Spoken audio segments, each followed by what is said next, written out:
ولا تلقوا بأيديكم إلى التهلكة وأحسنوا إن الله يحب المحسنين.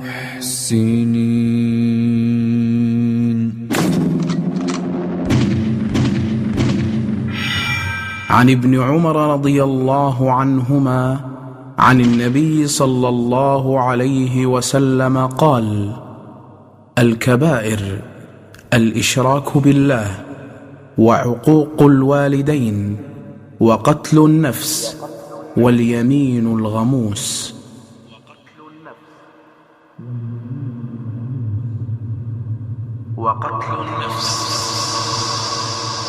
قال النبي صلى الله عليه وسلم: لا ضرر ولا ضرار، لا ضرر ولا ضرار، لا ضرر ولا ضرار.